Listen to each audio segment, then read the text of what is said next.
जय श्री राम मित्रों जैसा कि 22 जनवरी 2024 को श्री राम जन्मभूमि में श्री रामलला की मूर्ति स्थापित होने जा रही है। मैं आपको ये बताना चाहता हूँ कि रामायण से जुड़े हुए बहुत रोचक तथ्य हैं। इसमें से सबसे पहले आपको ये बात पता है कि माता सीता और भगवान राम का वंश एक ही था, इक्ष्वाकु। दोनों सूर्यवंशी थे। कैसे? ये ब्रह्मा जी ने सृष्टि की रचना की तो ब्रह्मा जी के 10 पुत्र थे, जिसमें एक राजा मरीच थे। मरीच से जो है कश्यप ऋषि हुए, उनके पुत्र। उसके बाद सूर्य हुए, सूर्य के बाद मनु के बाद विमर्श, और ये सब चलते चलते इक्ष्वाकु आए। इक्ष्वाकु को धरती का पहला राजा माना जाता है। इक्ष्वाकु ने राज्य स्थापित किया। इक्ष्वाकु के 100 पुत्र थे, उनमें से एक निमि थे। और निमि जो थे उन्होंने मिथिला में राज्य बसाया। जो निमि थे वो मिथिला चले गए, मिथिला में अपना राज्य बनाया। तो जो निमि थे, निमि से जो वशिष्ठ ऋषि थे वो नाराज हो गए। जो कुलगुरु थे इक्ष्वाकु वंश के, वो नाराज हो गए। उन्होंने उनको श्राप देते, उनकी मृत्यु हो जाती है। जब निमि की मृत्यु होती है तो वह ऋषि मुनि कहता है यहाँ राज्य कैसे चले, क्या होगा, ये तो बड़ा गलत हुआ। तो उस समय जो सब ऋषि मुनि इकट्ठे होकर निमि के शव के ऊपर मंथन करते, जिससे एक पुत्र उत्पन्न होता है, जिसे मिथि कहते हैं। जैसे मिथि और विदेह भी कहते हैं, इसलिए कहा जाता है मिथि, जिस जो है मंथन से पुत्र उत्पन्न हुआ मिथि। और विदेह इसलिए कि जिसका देह ना हो। भाई निमि ने राज्य किया, मृत्यु के बाद बिना देह के राज्य किया, जब तक मिथि नहीं बड़ा होगा, देह नष्ट हो गई तो उनकी, तो विदेह कहलाए। और विदेह से चलते आएंगे जनक तक, तो वो करीब 25वीं पीढ़ी है जनक, जिनको हम सीता माता का पिता कहते हैं। उनका नाम था हर्ष रोमा का पुत्र शीरध्वज जनक, मतलब शीरध्वज नाम था उनका। और वो 25वीं पीढ़ी है। जो जनक नाम पड़ा, वो जो निमि थे, वो निमि के पुत्र मिथि के पुत्र जो थे वो जनक कहलाए। वहां से जनक प्रथम, जनक द्वितीय, जनक तृतीय करके सब जो भी उस पद पे मिथिला के सिंहासन में जो भी राजा राज्य किया, 54 पीढ़ी था, वो जनक कहलाया। जो निमि की जो वंशावली 54 पीढ़ी की है, भगवान राम के समय की। तो जिस राजा जो समय राज्य कर रहे, जिस समय भगवान परशुराम पिनाक्ष भगवान शिव का धनुष रखने गए, तो भगवान शिव ने भगवान परशुराम दिखाता कि मेरा धनुष 2 ही जगह रखा जा सकता है, या तो परम भक्त रावण के यहाँ, या विदेहराज जनक, जो उस समय देवराज नाम के राजा थे, जिनको जनक कहा जाता, देवराज थे उस समय। और 5वीं या 7वीं पीढ़ी पे आते थे मिथि की, तो वो आए। तो जब भगवान परशुराम धनुष लेके, सबसे पहले ब्राह्मण, जिसे बहुत ज्यादा माना जाता है कि ब्राह्मण को मार दिया, ये हुआ, रावण के पास गया। और रावण का जो उन्होंने व्यवहार देखा वो बहुत खराब था, और उनको बिल्कुल भी पसंद नहीं आया। उन्होंने रावण के यहाँ उस धनुष को रखना स्वीकार नहीं किया, और उन्होंने वहां से चले आए। और जब वहां से चले आए, जब वो रावण के यहाँ चले आए, तो उन्होंने गए राजा जनक के यहाँ, जो जनक देवराज जनक के यहाँ गए। उन्होंने उनके आचरण से बहुत प्रसन्न हुए, उनके राज्य से बहुत प्रसन्न हुए। उसके बाद उन्होंने क्या किया कि अच्छा ठीक है, चलिए अब हम यहाँ पे धनुष रखते हैं। वो धनुष को वहां पर रखाते हैं। जो देवरात के समय जो धनुष रखा गया, राजा देवरात के समय, वो हर्षोमा के पुत्र शीरध्वज जनक के समय पर भगवान राम ने आके तोड़ा है। ये नहीं कि वो जनक के समय, वो जो इस समय शासन कर रहे थे सीता जी के समय, उन्हीं ने तोड़ दिया, नहीं, जनक ये थे।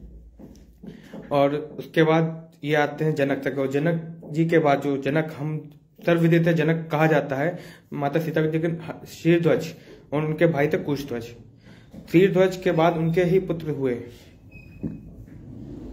ठीक है। लेकिन उनके बारे में रामायण में वर्णन इसलिए नहीं है, क्योंकि रामायण वर्णन इसलिए नहीं है क्योंकि वाल्मीकि जी ने जो रामायण लिखी वो माता सीता तक रखी, उसके आगे नहीं लिखी। उसके आगे विष्णु पुराण में मिलता है। तो ये हो गया महाराज जनक का वर्णन और सीता जी के वंश का वर्णन, ठीक है। फिर आते हैं राम जी के वंश में। जो आप कभी मानव सभ्यता देखिए और विज्ञान देखिए, उसके हिसाब से अगर आप देखेंगे तो रामायण बिल्कुल वैज्ञानिक है। धरती पे प्रथम राजा कौन हुए? इक्ष्वाकु की पीढ़ी में 5वें नंबर पृथु हुआ था, भगवान विष्णु का अवतार भी कहा जाता है, जो 24 अवतारों में आते हैं। और जो पृथु थे, उन्होंने पृथ्वी को रहने लायक बनाया, समतल किया था, रहने के योग्य, वरना पृथ्वी ऊपर नीचे उभरे हुए कोई बिल्कुल समतल नहीं थी, रहने लायक नहीं थी, पृथु ने किया। पृथु के बाद हरिश्चंद्र भी इसी में आते हैं। हरिश्चंद्र के बाद आते हैं, आप अगर जाएं रामायण के उसमें तो हरिश्चंद्र इन्हीं की पीढ़ी में है। फिर राजा सगर है। राजा सगर की 2 पत्नियां थी। भृगु ऋषि ने उनको आशीर्वाद दिया था कि तुम्हें 2 पत्नियों से, एक पत्नी 60,000 अभिमानी पुत्र प्राप्त होंगे, और एक पत्नी से तुम्हें 1 पुत्र प्राप्त होगा जो तुम्हारे वंश को आगे बढ़ाएगा। तो राजा पृथु कहते ठीक, राजा जो सागर कहते ठीक है, जो प्रभु आपकी इच्छा। उसके बाद उनके 60,000 पुत्र, उनको 60,001 पुत्र थे टोटल उनके। और जब वो पूजा पे बैठते हैं, अश्वमेध यज्ञ करते हैं, तो अश्वमेध यज्ञ को असफल करने के लिए इंद्र उनके जो अश्वमेध के घोड़ा होता है उसको वो छुपा देते हैं जाके कपिल मुनि के आश्रम में। जो आज आप गंगा सागर नाम सुना होगा, गंगा सागर, तो गंगा सागर सुना आपने नाम, गंगा सागर में कपिल मुनि का आश्रम वहीं पे था, जो आज पश्चिम बंगाल के 24 परगना डिस्ट्रिक्ट में है, ठीक है, जिले में है। तो वहां पे जाके वो छुपा देते हैं। जब वो वहां छुपाते हैं तो राजा सागर के जो 60,000 अभिमानी पुत्र थे वो कहते अरे कैसे गायब हो गया। तो जो आप माता गंगा के आप देखिए, जो कैलाश से आके जो गंगा सागर गई हैं, तो जो सागर के पुत्र थे उन्होंने कैलाश से लेकर गंगा जी के रास्ता वो जो पुत्रों को ढूंढने के लिए जो उन्होंने खोजना शुरू किया, और वो खोदते गए, वो पूरा ऐसे करके खोदते गए और बंगाल के कपिल मुनि के आश्रम में पहुंचे खोजते हुए। तो वहां पे कपिल मुनि नाराज हो गए, उनके जब चोरी का आरोप लगाया कि आपने मेरा घोड़ा चोरी कर लिया, तो उन्होंने श्राप दे दिया और 60,000 पुत्र वहीं भस्म हो गए। अच्छा, उन्होंने जब कपिल मुनि के आश्रम तक खोदते गए तो वहां पे बहुत बड़ा एरिया खो दिया। इसीलिए कहा जाता है कि समुद्र को जो खोदा है, जो समुद्र को धरती पे खोदा है, वो सागर के पुत्रों ने 60,000 पुत्रों ने खोदा। और ये बात बिल्कुल आप अगर वैज्ञानिक देखिए कि एक व्यक्ति नहीं खोद सकता, 60,000 लोगों ने जब उस घोड़े को ढूंढने के लिए उस जगह पे खुदाई की, तब वो समुद्र खुद पाया, वो बहुत बड़ा गड्ढा हो गया और वो आश्रम पहुंचे। तो ये होती है वैज्ञानिक प्रमाण। उसके बाद जब आप यहाँ जाएंगे और उसके बाद आप ये जब कहेंगे कि अच्छा सागर ने 60,000 पुत्रों को शाप मिला, उनका इसका मुक्ति कैसे होगी, तो जब मुक्ति की बात आती है उनकी देवी गंगा जब धरती पे आएंगी, उन्हीं के जल से इनकी मुक्ति हुई। तो सागर के समय से जो गंगा माता को धरती पे लाने के लिए वो तपस्या शुरू हुई, वो असमंजस, अंशुमान, दिलीप जो प्रथम, इन्होंने लगातार करी। उसके बाद भागीरथी के समय पर वो तपस्या पूर्ण हुई, माँ गंगा धरती पाने को तैयार हुई। जब गंगा धरती पाने को तैयार हुई तो गंगा जी का वेग इतना ज्यादा था कि उनका धरती के 2 फाड़ हो जाएंगे इनके वेग से। बोले अब क्या किया जाए, बोले अब शंकर जी मनाई, वही रोक सकते। तो राजा भगीरथी ने शंकर जी की पूजा करी, और उस पूजा करने के बाद शंकर जी को प्रसन्न किया। उन्होंने कहा ठीक है, मैं अपनी जटाओं में गंगा माता को ले लूंगा उसका। तो उन्होंने गंगा माता शंकर जी की जटाओं में, वहां से फिर जब वो उनका रास्ता दिखाओ किस रास्ते से गंगा माता धरती पे जाएंगी। अच्छा, जो धरती पे जाने का रास्ता है वो, क्योंकि जो उनका उद्देश्य था, अपने वंश के जो 60,000 लोग हैं जिनको वहां पे शापित उनकी मिट्टी पड़ी है, शापित जिनकी जो अस्थियां रखी हैं, उनकी मुक्ति के लिए गंगा जी को वहां पहुंचाना। तो उनका ठीक है। तो वो गंगा जी कैलाश से चलती हुई वो पूरा जिस रास्ते से वो खोजते हुए गए थे, उसी रास्ते से 24 परगना डिस्ट्रिक्ट जो आज की डेट में पश्चिम बंगाल में है, वहां पे जाकर गंगा सागर में मिलती हैं और वो उनकी मुक्ति होती है। ये साइंटिफिक है, ठीक है। उसके बाद सागर हो गया, उसमें दिलीप और भागीरथ हो गए। भागीरथ के बाद फिर आप आइए रघु पे। रघु इस वंश के सबसे प्रतापी राजाओं में से एक थे, इसलिए उसके बाद जो इक्ष्वाकु वंश था वो रघुवंश कह रहा है। रघुवंश में रघुवंश हुए, अज हुए, फिर दशरथ हुए। दशरथ के 4 पुत्र थे, राम, भरत, लक्ष्मण, शत्रुघ्न। ये राम भगवान राम की वंशावली है। अब आइए आज की आधुनिक स्थिति में। आज 2007 में जो सत्तारूढ़ कांग्रेस पार्टी थी, उस पार्टी ने बाकायदा सुप्रीम कोर्ट में हलफनामा दिया, राम और रावण युद्ध कभी नहीं हुआ था, राम के होने के कोई प्रमाण नहीं है, कपोल कल्पित तो काल्पनिक है। ये कांग्रेस पार्टी का स्टैंड था असंख्य हिंदुओं की आस्था के ऊपर, और केवल राजनीतिक हितों के लिए। और ये आज की नहीं है। जब रामलला प्रकट हुए थे मंदिर के अंदर, जिसे लोग तथाकथित बाबरी मस्जिद कहते थे, उस समय तत्कालीन प्रधानमंत्री जवाहरलाल नेहरू ने अब संदेश भेजकर जो फैजाबाद जिला का नाम कर दिया गया था अयोध्या का, वहां के, जिसे हम अयोध्या हमेशा कहते हैं, अयोध्या के कलेक्टर को ये कहा था कि उस मूर्ति को वहां से हटा दीजिए, विग्रह को, और उसे चाहे सरयू में प्रवाहित करिए, चाहे कुछ करिए, जो 22 दिसंबर से पहले किसी थी उसे बहाल करिए। तो जो वहां के कलेक्टर थे वो दक्षिण भारतीय थे, केरल के थे, उन्होंने साफ मना कर दिया कि नहीं, मेरा इस्तीफा ले लीजिए, पर मैं इसको नहीं तो नहीं हटाऊंगा नहीं। फिर वहां से जो है ये मुकदमाबाजी शुरू होती है और हिंदुओं के ऊपर लगातार अत्याचार होते रहे। कांग्रेस पार्टी चाहे कितनी बार भी कहे कि ताला उन्होंने खुलवाया, लेकिन ये सत्य नहीं है। जब कांग्रेस पार्टी कहती है ताला उन्होंने खुलवाया, तो फिर ये क्यों नहीं मानती कि मंदिर मोदी जी ने बनवाया?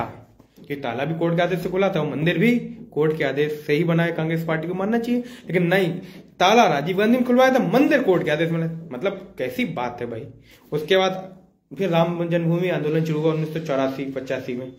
तो धर्म संसद हुई, देवरा बाबा ने कहा कि नहीं मंदिर निर्माण होगा, फिर सिंधु परिषद ने इसका बीड़ा अपने कंधों पर उठाया, आरएसएस ने, भाजपा ने, सबने मिलकर काम किया। उसके बाद चलते रहे और फिर 1990 आता है। 2 अक्टूबर 1990 भारत के इतिहास में हिंदुओं के ऊपर मुगलों के काल के बाद सबसे बड़ा अत्याचार। 2 अक्टूबर 1990 को जब राम भक्त कार सेवा की मांग से वहां पे इकट्ठे हो रहे और जा रहे थे, और उस समय उत्तर प्रदेश के तत्कालीन मुख्यमंत्री मुलायम सिंह यादव ने अपनी सत्ता और राजनीतिक महत्वाकांक्षा और तुष्टीकरण के लिए कांग्रेस सरकार के साथ, कांग्रेसियों के साथ मिलकर बाकायदा राम भक्तों पर गोली मरवाई, जिसमें कुठारी बंधुओं के सर में गोली मारी गई, 6 गोलियां मारी गई। इतने क्रूरतापूर्ण कार्य जो औरंगजेब बाबर ने किया था, वही काम मुलायम सिंह यादव ने हिंदुओं के साथ किया। और उस इतना बड़ा कुठाराघात आजाद भारत में 800, इसीलिए कहा जाता है 800 वर्षों की दास्तां सन 2014 में हिंदुओं के हाथ में सरकार गई। क्यों? कि तथाकथित तो हिंदू थे वो, लेकिन उनके विचारों से वो बिल्कुल भी हिंदू नहीं थे, तुष्टिकरण थे। और सिर्फ तुष्टिकरण, सिर्फ सत्ता के लालच में हिंदुओं को मरवाया गया। लाशें बिछा दी गई हिंदुओं की, सरयू का रक्त जो जल था वो रक्त से लाल हो गया। और ये कहा गया 300 किलोमीटर दूर से गाड़ियां रोक दी कि अयोध्या में परिंदा पड़ने वाली। जब राम भक्त वहां पहुंच गए तो गोलियों तो भुनवा दिया। जो जनरल डायर ने जलियांवाला बाग में किया था, वही काम मुलायम सिंह यादव ने अयोध्या में किया। उसके बाद 1992 6 दिसंबर विश्व हिंदू परिषद, भारतीय जनता पार्टी और सभी संत समाज सबने मिलकर वहां पर कार सेवा की बात की। उसके बाद उस विवादित ढांचे को उसके अंजाम तक पहुंचा दिया गया और भगवान राम के मंदिर का रास्ता साफ किया गया। उसके बाद ये केस लगातार चलता। सन 30 सितंबर 2010 को इलाहाबाद हाई कोर्ट के निर्णय आया, उसके आपत्ति के रूप में ये दोनों ही पक्ष सुप्रीम कोर्ट चले गए। सुप्रीम कोर्ट ने जब इनसे राज्य सरकार और भारत सरकार से कहा कि ये जो संस्कृत की प्रतियां हैं इसको हमें आप कन्वर्ट करके इंग्लिश में ट्रांसलेट करके दीजिए, किसी ने नहीं दी। 2014 में माननीय नरेंद्र मोदी जी भारत के प्रधानमंत्री बने, उन्होंने गद्दी संभाली, तो उनका सबसे पहला काम उनसे ये भी था, जो उन्होंने काम शुरू किया कि इन प्रतियों का उन्होंने ट्रांसलेट करा के इंग्लिश में दी। उसके साथ साथ जब उत्तर प्रदेश सरकार 2017 में योगी आदित्यनाथ आए, आप ये बताइए भाई, एक छोटी सी जगह करीब 5 किलोमीटर एरिया पे विवाद मान लीजिए भाई, 70 एकड़ जमीन पे विवाद था। उसके अलावा अयोध्या कभी विकास क्यों नहीं किया? अयोध्या में स्कूल कॉलेज बनाने किसने मना किया? अयोध्या की सड़कें सही करने के किसने मना किया? अयोध्या में मेडिकल कॉलेज, इंजीनियरिंग कॉलेज ये सब बनाने किसने मना किया? अयोध्या में हवाई अड्डा बनाने किसने, अयोध्या के विकास के किसने मना किया? किसी ने नहीं। लेकिन अयोध्या को बिल्कुल ऐसा कर दिया जिससे लोग कम से कम जाएं, उसका नाम न लें, इसलिए अयोध्या का नाम फैजाबाद कर दिया गया। उस फैजाबाद को आजाद भारत में बदला तब तक नहीं गया जब तक योगी आदित्यनाथ जी उत्तर प्रदेश के मुख्यमंत्री नहीं बन गए। क्योंकि भाई अयोध्या की पहचान फैजाबाद नहीं है। अयोध्या आदि काल से चली आई, अयोध्या सतयुग से चली आ रही, जहां के राजा राम रहे हैं। और आप हमारे आस्था को मिटाने के लिए इस कदर तैयार है कि आपने अयोध्या का पुनः नाम दोबारा अयोध्या किया ही नहीं। फिर योगी आदित्यनाथ जी जब भारत के शासन, उत्तर प्रदेश शासन में आते हैं, वो पहले दिन से अयोध्या का जीर्णोद्धार करने में लग जाते हैं। अयोध्या की सड़कें, फैसला आता है 2019 में, लेकिन अयोध्या के ऊपर काम योगी आदित्यनाथ जी 2017 से शुरू कर देते हैं। उसके बाद फिर राम जन्मभूमि के ऊपर सुप्रीम कोर्ट निर्णय देता है, और निर्णय के बाद मंदिर का निर्माण 2020 से शुरू हो जाता है। अब मंदिर निर्मित होकर भगवान वहां पे स्थापित होने वाले हैं। और इस स्थिति में जब भारतीय जनता पार्टी के प्रधानमंत्री नहीं है, वो भारत के प्रधानमंत्री को बुलाया गया है, आमंत्रित किया गया प्राण प्रतिष्ठा में भाग लेने के लिए, कि वो प्राण प्रतिष्ठा करने के लिए, वो यजमान उनके अलग है। उसके बाद इस बात का विरोध किया था कि राजनीतिक स्टैंड है। क्या राम राजनीति का मार्ग है? नहीं, राम भारत की संस्कृति है, भारत की आस्था है, भारत की आत्मा है। 800 वर्षों के आतताइयों के अत्याचार के समय जब हमारे मंदिर तोड़े गए, सब कुछ, हम हिंदू बने रहे। क्यों? क्योंकि हमारी आस्था ने हमें हिंदू बनाया।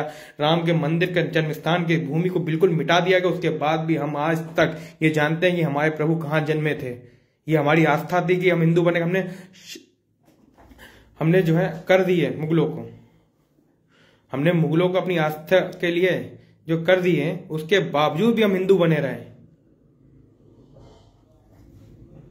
और हम आज हिंदू हैं तो हमारी आस्था हमारे राम, क्योंकि भगवान राम त्रेता से उनका जन्म मनाया जा रहा, आज भी मनाया जा रहा और अनंत काल तक। लेकिन जिन्होंने ये राम के विरुद्ध काम किया, क्या उनको कोई याद रखेगा? अगर भारत अपनी स्वाधीनता प्राप्त करते ही अपनी संस्कृति को दोबारा उठाना शुरू कर देता तो आज आक्रांताओं का नाम भी लेने वाले धरती पर कोई नहीं होता। लेकिन नहीं, और Akbar road, Aurangzeb road, Jahangir road, Shahjahan road, Babur road, Humayun road, यही सब चलती आई। कभी आपने Maharana Pratap, Dashrath road, Aj road, Bhagirath road नहीं सुना, क्योंकि रखा ही नहीं गया। ये एक षड्यंत्र था भारत के लोगों के साथ कि भारतीय संस्कृति को नाश कर देना है। कैसे करना है? सोमनाथ का मंदिर, जब सरदार वल्लभ भाई पटेल कहते हैं कि भाई 17 बार सोमनाथ का मंदिर तोड़ा गया, और जब भी भारत स्वतंत्र हुआ परतंत्रों के हाथ से, सोमनाथ का मंदिर दोबारा बना, तो हम दोबारा बनवाएंगे। तो प्रधानमंत्री जवाहरलाल नेहरू, नहीं, सरकारी फंड से नहीं बनेगा।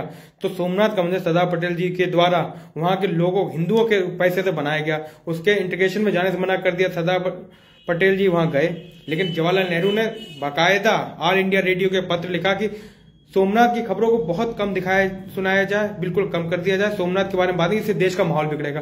क्या हमारे मंदिर बनने से देश का माहौल बिगड़ेगा और किसी के नहीं?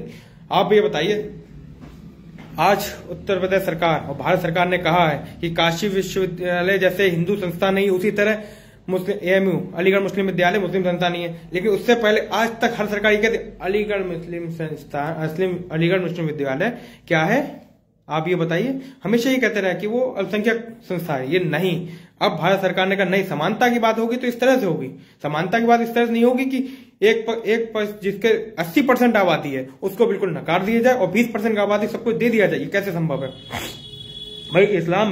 इस्लाम में जब आप हज करने जाते हैं, बहुत बड़ी बात है, हज करने जाते हैं तो आपको इस्लाम में साफ साफ ये वर्णन किया गया है कि आपके ऊपर किसी का भी 1 रुपया भी कर्जा के ना होना चाहिए। और फिर बताइए, तो आप इस्लाम के मूल्यों के विरुद्ध कैसे काम कर सकते हैं कि हज यात्रा के लिए सब्सिडी दे रहे हैं? कैसे? ये संभव ही नहीं है। वो कैसे हज यात्रा मान ली जाएगी? नहीं मानी जाएगी। और वहीं 4 धाम यात्रा के लिए आप कहते हैं नहीं, 4 धाम यात्रा हम नहीं कराएंगे। क्यों? इससे देश का माहौल बिगड़ जाएगा। भाई मदरसों के पैसा दे सकते हैं तो गुरुकुल के लिए क्यों नहीं दे सकते? मदरसे सरकारी फंडिंग से चलेंगे, क्योंकि मदरसों में हिंदू तो पढ़ने जाते नहीं, क्योंकि वो तो माइनॉरिटी संस्था है और वो केवल जो है इस्लामिक पद्धति पढ़ाई जाती है और उसके लिए सरकार पैसे देगी। लेकिन हिंदुओं के कोई संस्था बन जाए उसके लिए पैसे नहीं देगी। ये क्यों बात भाई? समानता की बात आपकी कहां है? आज जब प्रधानमंत्री मंदिर बन रहा है, और भारत के प्रधानमंत्री के जाने का मतलब आपको पता क्या है? ये सांकेतिक नहीं है, ये बहुत बड़ी बात है। क्यों? भारत के प्रधानमंत्री अगर वहां जाएगा तो पूरे विश्व में इसका लाइव प्रसारण किया जाएगा, इससे पूरे विश्व में सनातन धर्म, भारत की संस्कृति का बखान होगा। आज अमेरिका ने कहा टाइम्स स्क्वायर पे ये जो जन्म प्राण प्रतिष्ठा कार्यक्रम है वो लाइव दिखाया जाएगा, पेरिस में दिखाया जाएगा। ये भारतीय संस्कृति का पुनरुत्थान है और प्रधानमंत्री मोदी को मैं हमेशा प्रणाम करूंगा इस बात के लिए कि उन्होंने भारतीय संस्कृति के पुनरुत्थान के लिए अपना जीवन समर्पित किया। आज विश्व पटल पर भारत, इंडिया कहना आपकी सोच हो सकती है, लेकिन हमारे लिए भारत ही है और भारत ही रहेगा। क्यों? क्योंकि हमारा इतिहास भारत है, इंडिया नहीं। और हमने 800 साल की विरासत भारतीयों से, इंडियन से नहीं। इंडियंस का इतिहास सन 1600 से शुरू होता है, जब अंग्रेज आए। उससे पहले इंडियन नहीं, भारत था। अखंड भारत, आर्यवर्त, इससे है। और हमारा इतिहास भारत का है, इंडिया का नहीं। इसलिए भारत के प्रधानमंत्री जब वहां पे जाते हैं, जैसे आप संविधान में भारत जैसे इंडिया जैसे भारत भी नाम से जाना जाएगा, ये नहीं। इससे क्या होगा? इंडिया एक सन 1600 से का इतिहास है, उससे पहले का इतिहास तो भारत के नाम से है। भारतवर्ष, हिंदुस्तान, मुगलों टाइम हिंदुस्तान, वो उससे पहले भारत था। भारतवर्ष, हिंदुस्तान, उसके बाद इंडिया, उसके आप भारत की बात क्यों नहीं करते? आप इंडिया की बात करते हैं। आप एक गठबंधन बनाते हैं और अब आप एक न्याय यात्रा निकाल रहे हैं। और ऐसा न्याय कैसा? आपने कभी न्याय तो किया ही नहीं। और भगवान राम के ऊपर राजनीति। आज आपके नेता आचार्य प्रमोद कृष्णन तक ने कहा कि मेरा दिल टूट गया कांग्रेस पार्टी के कारण से, और कांग्रेस पार्टी तो हमेशा ये करती आई है। छलावा हिंदुओं के साथ, या हम हिंदुओं के भाई राम मंदिर बना, तुमने विरोध किया कि नहीं गलत हुआ, सुप्रीम कोर्ट ने न्याय की हत्या कर दी। ये तक बातें सुनने को आई हैं। जब 80% आबादी को आपने उनके आराध्य के मंदिर से वंचित रखा और अनेकों षड्यंत्र किए कि वो मंदिर ना, आपने हलफनामा दे, जबकि भगवान राम जिनकी बात करते करते जो है विश्व इतिहासकार ये लिखते हैं कि उनके जैसा कोई हो ही नहीं सकता। ईश्वर जो जिन्हें मर्यादा का सर्वोच्च कीर्ति पर स्थापित व्यक्ति, जिसने अपनी पत्नी के प्रेम में समुद्र को बांधकर उसके ऊपर पुल बनाकर अपनी पत्नी को ले आए, इससे उनसे ज्यादा प्रेम की मूर्ति कोई नहीं। आप ताजमहल की बात करते हैं, जिसने पत्नी के 14वीं संतान को जन्म देने के बाद, मरने के बाद 10 दिन बाद शादी कर ली दूसरी, और जो ताजमहल बना उसके बनाने वालों को हाथ कटवा दिए। भगवान राम ने तो हनुमान को अपना प्रिय का भरत संभाई।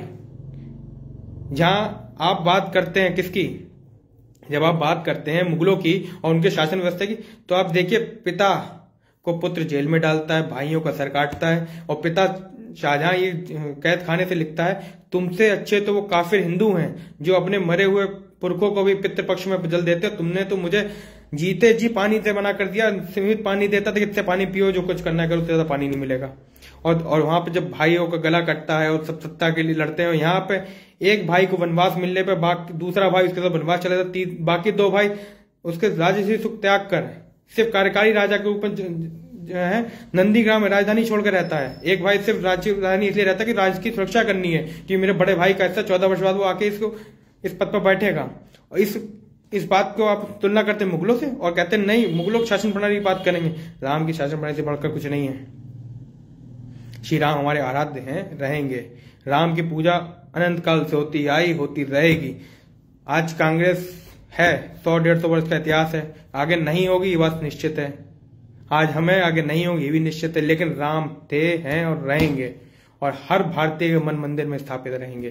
ये मंदिर हमारी आत्मसम्मान, अस्मिता की बात थी। क्यों इसलिए थी अस्मिता और सम्मान की बात, क्योंकि जब हमारे ऊपर अत्याचार हुए, बिल्कुल नाश करने को उतारू थे, हमारे काशी, मथुरा, अयोध्या, हर जगह आक्रमण हुए, सोमनाथ पे आक्रमण हुआ, हर जगह आक्रमण हुए।